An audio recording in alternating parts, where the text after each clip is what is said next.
Vážené dámy a páni, rád by som predstavil ďalšieho rečníka, ale je úplne zbytočné. Všetci ste sem prišli, hlavne kvôli nemu. Vidím, ako sa miestnosť zaplnila. Netreba, aby som ja povedal čokoľvek k tomu, len Juraj, nech sa páči, je to tvoje. Ďakujem. Tak ja som sa zamýšľal nedávno nad otázkou, ktorú majú bežní kritici Bitcoinu, že Bitcoin nemá vnútornú hodnotu. A až tak som sa zamýšľal, že som začal na tú tému písať knihu a niektoré veci z tej knihy vám poviem na túto tému, že čo si myslím, že je vlastne vnútorná hodnota Bitcoinu. Začnem tým, že koncept vnútornej hodnoty je úplný nezmysel, ale aj tak sa na túto otázku trošku pozrieme. Samozrejme, nie je to nejaká raketová veda. Budem sa odvolávať na velikánov typu Warren Buffett, Michael Saylor, ale hlavne Juraj Karpiš. Takže by som sa na túto otázku rád pozrel a myslím si, že aj keď moje odpovede sú také, že asi by vás aj napadli, málo kto to vie rozmeniť na drobné a pochopiť, že čo teda je tá vnútorná hodnota. Reálna otázka, keďže som hovoril, že koncept vnútornej hodnoty je nezmysel, je zodpovedať na otázku, že prečo si ľudia kupujú Bitcoin? Že aj vy, keď sa rozhodnete, že si vy osobne kúpite Bitcoin, prečo to robíte? Veľmi často na to dostávam odpoveď, že fix the money, fix the world, že Bitcoin zruší vojny, oddelí peniaze od štátu a tak ďalej. Ale naše individuálne rozhodnutie, že si ideme kúpiť Bitcoin, má veľmi malý vplyv na to, že či oddelíme peniaze od štátu. Že my to robíme z nejakých osobných dôvodov. Niečo tým chceme my docieliť a je veľmi malá šanca, že tým, že my si za naše úspory z výplaty kúpime Bitcoin, že zmeníme celý svet a zrušíme vojny. To sa veľmi pravdepodobne nestane. Takže aké sú tie osobné dôvody, ktoré máme? Spomínal som Buffetta, tak keď by sme vedeli zadefinovať vnútornú hodnotu Bitcoinu, že by sme vedeli, že toto je tá vnútorná hodnota Bitcoinu, tak by sme vedeli robiť tzv. Hodnotové investovanie, čo teda spopularizoval práve Buffett, aj keď to nevymyslel, že ak si kúpim niečo, čo má tú vnútornú hodnotu $1 za 50 centov, tak jednak zarobím, ale zarobím, aj keby som sa pomýlil. Aj keby to nebol $1, ale 80 centov, ak som to kúpil za 50 a mám dostatočný margin bezpečnostný, tak aj tak zarobím. Čiže aj touto optikou sa na to môžeme pozerať, že ak tú vnútornú hodnotu nájdeme, opakujem, podľa mňa je to zlý, nezmyselný koncept, ale ak by sme ju našli, tak potom vieme si zodpovedať na otázku, že či si teda ten Bitcoin kupujeme draho, alebo lacno, alebo na tom zarobíme, alebo niečo podobné. Tí, čo ste v Bitcoine dlhšie, dúfam, že tu niekto z vás bude, si možno pamätáte, že kedysi sa za Bitcoin dali kúpiť tak maximálne ponožky z alpaky. To bol taký mem vtedy, že to bol vlastne prvý e-shop, ktorý reálne akceptoval Bitcoin a naozaj ste si za Bitcoin v zásade nemohli kúpiť vtedy ani drogy. Proste čisto jediné, čo bolo také, že nie, že úplne peer-to-peer, že teda kamarátovi pošlem za obed Bitcoin, keď za mňa zaplatil, tak to boli ponožky z alpaky a tie boli takým nepriamým indikátorom, že ste v klube bitcoinerov, ktorí niečo o svete pochopili. A myslím si, že prvá časť tej vnútornej hodnoty Bitcoinu je práve tá vstupenka alebo tá členská kartička v klube, ktorí niečo o svete chápu trošku inak. Toto posolstvo mám práve od Juraja Karpiša, takže nie je to niečo, čo by som si vymyslel.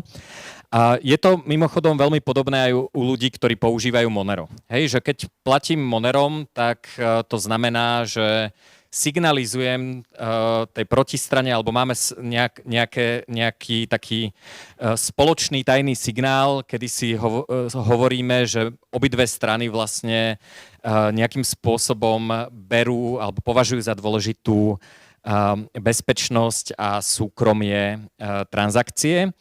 A ono to nemá nejaký iný zmysel, hej? Že platba cez Lightning má v podstate rovnaké súkromie, možno za nejakých okolností trošku väčšie.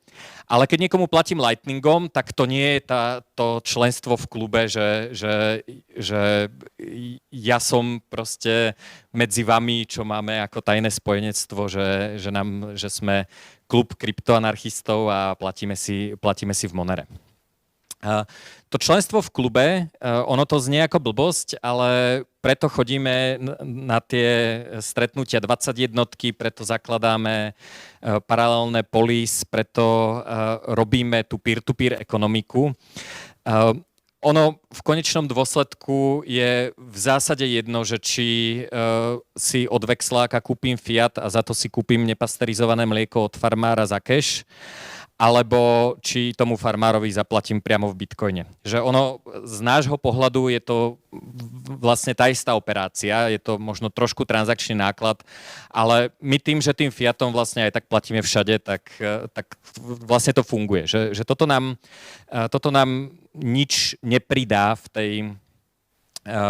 tej transakcii, ale ak farmárovi zaplatím v bitcoine a on berie bitcoin, tak on tým signalizuje, že on je jedným z nás, že je členom toho klubu, že niečo o tomto svete chápe, napríklad, že je dobré oddeliť štát od peňazí alebo čokoľvek podobné. Čiže myslím si, že aj keď toto bola vlastne taká prvá hodnota bitcoinu, keď sme začínali a bolo toto členstvo v klube geekov, tak tento aspekt tej vnútornej hodnoty sa ešte posilnil, že tie komunity narastajú a ten signál, že aha, ty si tiež bitcoiner, ja ti vlastne teraz môžem poslať bitcoin, ten signál je vlastne o to silnejší. On rastie vlastne s tým network efektom. Čiže toto nie je podľa mňa zanedbateľné. Ak sa bavíme teda o investoroch, tak veľa ľudí povie, že dobre, ale Bitcoin nie je investícia, to je len špekulácia. Čo je samozrejme pravda, ale je to pravda aj o väčšine o investíciách a je to pravda o prakticky akomkoľvek rozhodnutí, ktoré dobrovoľne urobíme. Ak sa rozhodnem, že nejdem si dať pivo v krčme, ale idem na prechádzku, je to špekulácia, že ísť na prechádzku bude mať pre mňa dlhodobo vyššiu hodnotu, ako dať si pivo v krčme. Čiže aj takéto bežné neinvestičné rozhodnutie je špekulácia. Ja neviem, možno bude tá prechádzka na prd, možno si zlomím nohu, možno bude pršať, možno by som stretol kamaráta, ktorého som chcel stretnúť na pive a vďaka tomu ho nestretnem. Neviem. Je to špekulácia o tom, že toto rozhodnutie bude viesť k nejakému môjmu väčšiemu uspokojeniu. A z tohto pohľadu je Bitcoin samozrejme tiež špekulácia. Takisto nevieme povedať, že či keď si ho kúpime, tak nám v budúcnosti prinesie vyššiu hodnotu. Možno sme si mohli kúpiť niečo, čo by nás viac potešilo, možno sme mohli investovať do zdravia, vzdelania a možno by nám to prinieslo vyššiu hodnotu ako ten Bitcoin. Čiže je to špekulácia. Otázka je, že či existuje aj niečo iné ako špekulácia. Pri tej špekulácii samozrejme poukazujeme na nejaké vlastnosti. Že prečo by nám ten Bitcoin mal priniesť nejakú vyššiu hodnotu? O tom vám ešte poviem, ale len tak v skratke, je trvácný, je ľahko prenosný a je vysoko likvidný. A myslím si, že základná časť tej vnútornej hodnoty Bitcoinu je v likvidite, globálnej konkrétne likvidite. Na špekulantov sa ľudia pozerajú tak trošku ako na neúplne užitočných ľudí, ale myslím si, že špekulanti sú jedni z najužitočnejších ľudí, pretože prenášajú informácie o očakávaniach, čo sa bude so svetom diať do decentralizovanej informačnej siete, ktorá sa volá cenový mechanizmus. Toto konkrétne riešil Hayek. A to, že niečomu rastie trhová cena, znamená, že buď potom vstúpol dopyt, alebo klesla ponuka. To znamená, vznikol nejaký nedostatok, ktorý nestíha s dopytom, dajme tomu. Čiže špekulanti pomáhajú spoločnosti lepšie plánovať a vyrovnávať výkyvy. Čiže ak vám niekto povie, že Bitcoin je len špekulácia a vy ste len špekulanti, tak správna odpoveď podľa mňa je na obidve otázky áno, je to len špekulácia a áno, sme len špekulanti, ale tá špekulácia je pre všetkých užitočná a my vlastne pomáhame svetu objavovať ako si chceme uchovávať hodnotu, čo je vlastne hodnota a pomáhame s ďalšími vecami, ako je sporenie, to znamená šetrenie vzácnych zdrojov spoločnosti. Keď sa bavíme o vnútornej hodnote, tak taký klasický príklad, ktorý vám ľudia často povedia, je, že napríklad pri zlate, tak tá vnútorná hodnota zlata je to priemyselné využitie. Dá sa z toho spraviť šperk, zlatý zub, konektor na audiofilský kábel do zosilovača alebo na slúchatka. Dá sa z toho vyrobiť niečo užitočné, čo má hodnotu samo o sebe, aj keby to zlato neboli peniaze.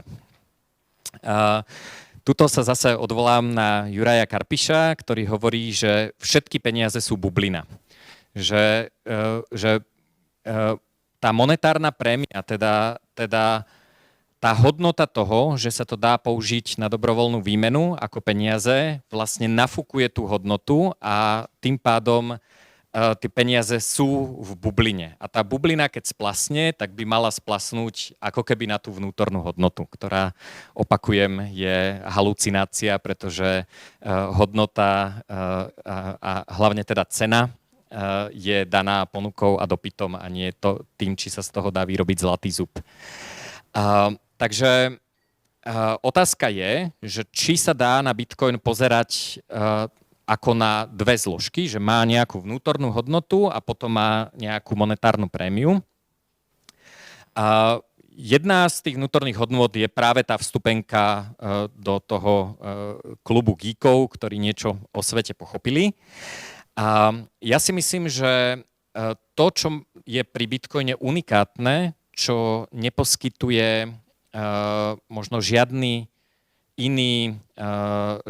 iná vec, ktorú si môžete kúpiť, je tá likvidita a sieťový efekt. Sieťový efekt je globálny, čo je fajn. Vy môžete s Bitcoinom prísť do Afriky a stretnúť sa tam s bitcoinermi, nie teda s hocikým, ale môžete ten Bitcoin použiť v zásade kdekoľvek na svete. Čiže na rozdiel od, kambodžského rílu, sú to peniaze, ktoré naozaj môžete použiť na celom svete bez nejakých zásadných transakčných nákladov. Akože môžete ukecať niekoho v Žiline, aby prijal kambodžský ríl, ktorý je mimochodom, ak si správne pamätám, pegnutý na dolár. Takže medzi tými shitcoinami nie je až taký úplne najhorší. Ale ten človek, ktorý to príjme, vlastne má veľký problém, ako vymeniť ten kambodžský ríl za tú cenu, ktorú by tomu povedal trh napríklad v Kambodži. Ale s Bitcoinom tento problém nemáme, pretože dopyt po Bitcoine je naozaj na celom svete a dá sa veľmi ľahko vymieňať. A funkcia výmeny alebo likvidity je vlastne najdôležitejšia hodnota peňazí. Čiže podľa mňa tá vnútorná hodnota je v likvidite. Vieme, že v kríze cash je král. Kto má cash, tak si môže kúpiť firmy, auta, budovy, proste všetci, čo panikária a potrebujú sa dostať k nejakým peniazom, tak všetko predávajú. a ktokoľvek, kto má cash, tak dokáže vo výpredaji kúpiť a veľmi dobré robiť veľmi dobré hodnotové investovanie. Cash je fajn, ale keď sa rozhodnete, že chcete tento cash použiť niekde inde, tak výmena hotovosti za chatku v Uruguayi je dosť ťažká, pretože tú hotovosť nedokážete preniesť zo Slovenska do Uruguaya. Neviem, či viete, ale medzinárodný limit na presun hotovosti je cca $10,000. Niekde je vyšší, niekde nižší, ale toto je ako také niečo, s čím môžete počítať. Čiže ak vás nájdú colníci s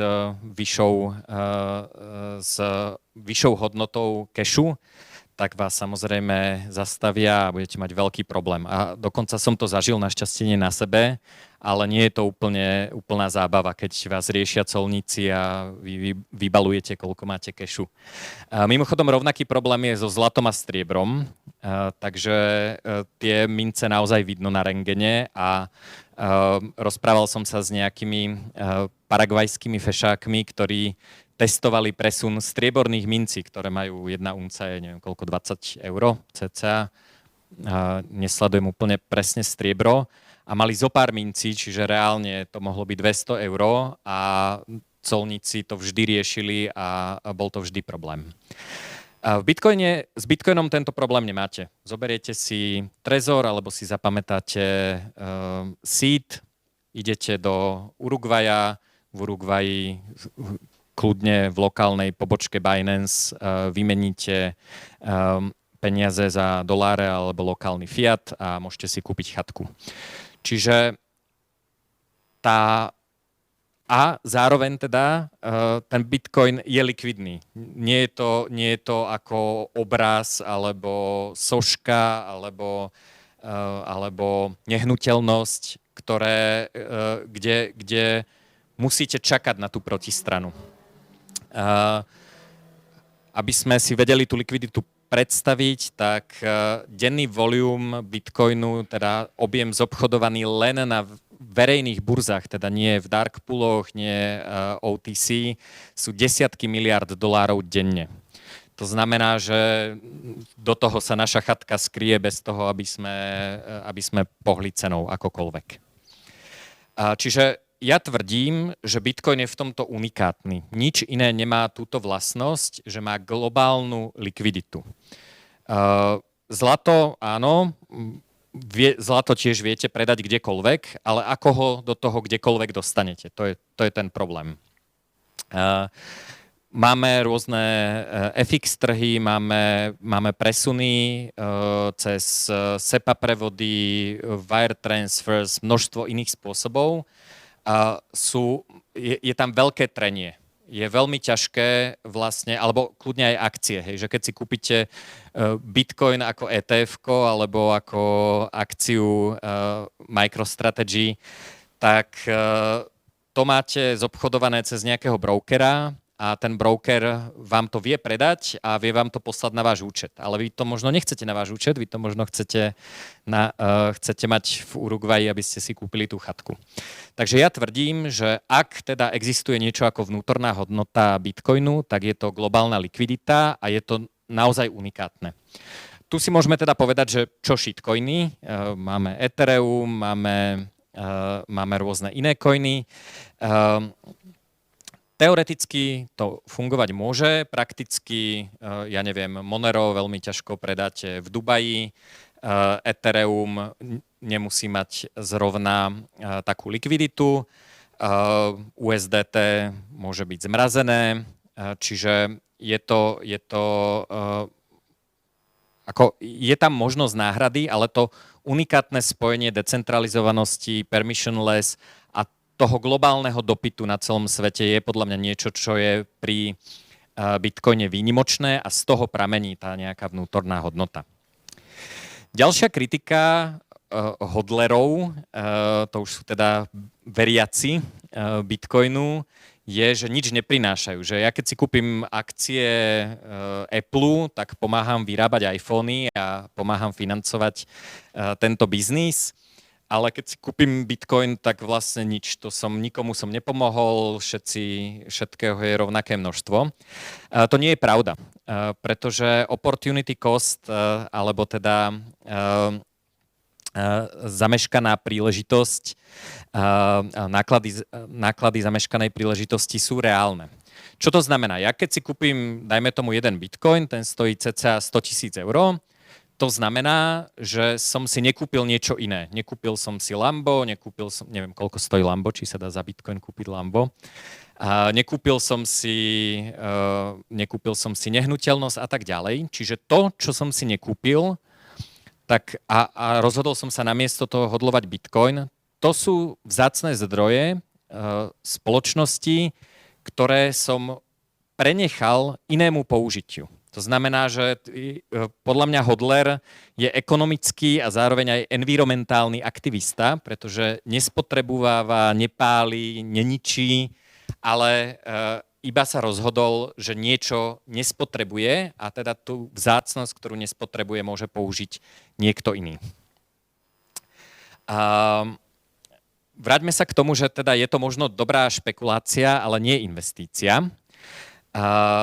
Tak ja si myslím, že to, že je to dobrá špekulácia, je samozrejme, že to stačí, že nepotrebujeme, aby všetko bola investícia. Ale to, že mám Bitcoin, mi umožní urobiť niečo, čo bez toho Bitcoinu robiť nemôžem, a to je použitie Bitcoinu ako kolaterálu na financovanie.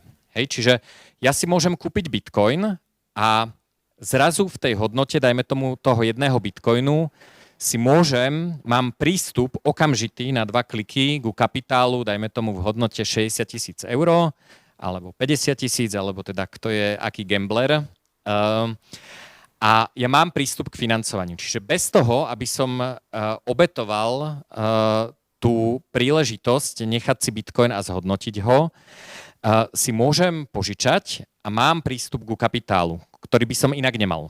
Hej, tento kapitál mi nejde do žiadneho úverového registra, neznižuje mi ostatné možnosti typu zobrať si úver na podnikanie alebo hypotekárny úver a tak ďalej. Čiže ja tým, že mám ten Bitcoin, tak ja zároveň môžem cez toto financovanie si kúpiť kapitálové statky, ktoré mi prinášajú výnos, čo bez toho Bitcoinu vlastne nemôžem urobiť.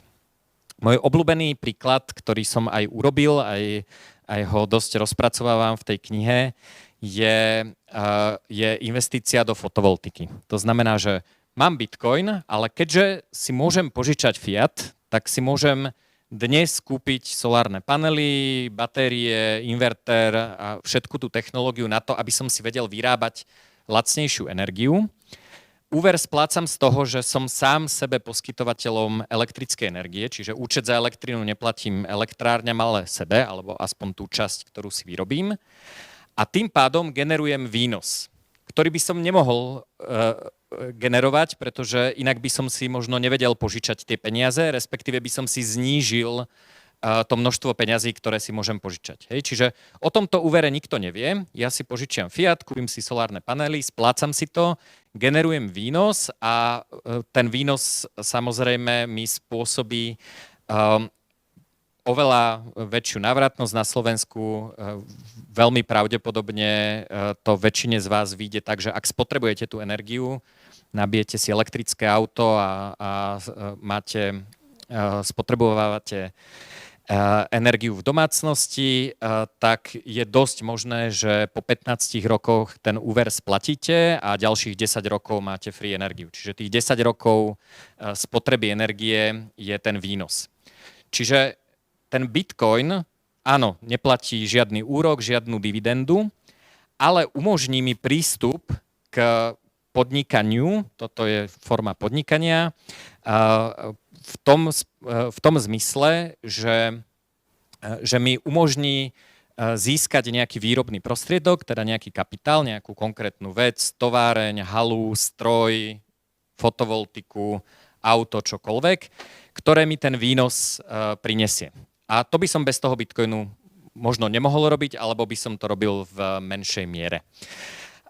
Takže ak chcete, tak Bitcoin nemusí byť len špekulácia, môže to byť aj investícia, len musíte pochopiť, že ten Bitcoin môžete používať práve ako kolaterál, ako zábezpeku na financovanie. Takže ešte k tomu hodnotovému investovaniu, tak na to, aby sme mohli robiť hodnotové investovanie, by sme mali vedieť, že aká je teda tá skutočná vnútorná hodnota Bitcoinu.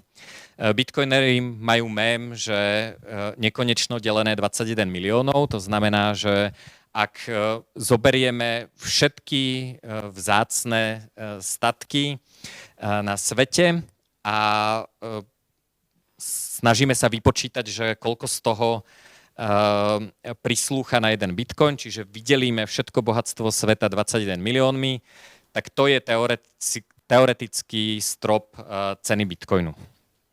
Je samozrejme veľmi teoretický, lebo neoceníme nikdy všetko. Okrem toho dochádza k výmene, že to ocenenie nastáva, keď prebieha výmena, nie vydelením jedného koláča. Čiže je to veľmi zlý teoretický strop, ale ten strop je veľmi vysoký. Niekde v strede je teda Michael Saylor, ktorý teda hovorí, že ak si požičiate $1 000 000 od strýka a kúpite si Bitcoin, tak budete bohatí. A je to preto, lebo vypočítal, že hodnota Bitcoinu v roku 2045 bude 3 až 49 miliónov dolárov za kus. Takže ak máte bohatého strýka, choďte do toho. Ja som bohužiaľ bohatého strýka v rodine nenašiel, ale to je teda jeden z odhadov. Ten odhad je na základe toho, že Bitcoin je veľmi dobrý nástroj na sporenie a že percento ľudí, ktorí sporia v Bitcoine, alebo teda percento statkov, ktoré sa používajú na sporenie, stupne na 7% z nejakej dosť malej hodnoty, ktorá je teraz. A oproti tomu teda na ďalšom spektre máme Taleba, ktorý nepochopil, že existuje hodnota tej globálnej likvidity, a napísal veľký vedecký paper s rovnicami, kde vypočítal pravú a skutočnú hodnotu Bitcoinu ako 0. Takže niekde tam sa bude medzi nekonečno delené 21 miliónov, čo je teda nekonečno, a nulou sa bude nachádzať skutočná hodnota Bitcoinu. Na to si musíte odpovedať vy, že či teda je hodnotové investovanie do Bitcoinu, že či dáva zmysel alebo nie. Každopádne záverom Bitcoin má hodnotu. Ten dôvod, prečo si ho kupujeme, pre členstvo v klube, likviditu, možnosť prístupu k financovaniu, k kolaterálu, možnosť sporenia a zároveň šetrenia vzácnych zdrojov spoločnosti. Ten dôvod má každý iný, musí si ho nájsť, ale je dobré si ho zvedomiť a pochopiť, že čo robím, že či špekulujem, ak špekulujem, tak prečo? Prečo by mal Bitcoin rásť, alebo nemal rásť. Takže myslím si, že tá podceňovaná časť je práve to členstvo v tom klube a myslím si, že stretávanie sa s bitcoinermi nám otvára množstvo dverí a mali by sme to využívať aj týmto spôsobom, čo mimochodom sa nedá urobiť cez ETF-ko alebo cez akcie MicroStrategy, lebo tá komunita vás vysmeje, ak poviete, že máte bitcoinové ETF-ko. Takže prináša nám teda likviditu, slobodu a do veľkej miery možnosť meniť svet už teraz, pretože môžeme investovať tak, ako chceme. Takže to je za mňa všetko. Toto bude napísané aj v knižke niekedy, možno aj do konca roka, taká kratučká knižka. A je tam teda toho trošku viac, tak možno ak budete zbierať vianočné darčeky a trochu vás to bavilo, tak si to môžete zaobstarať, nájdete to u mňa na stránke, určite sa o tom dozviete. Takže máme čas na otázku. 1 alebo pol.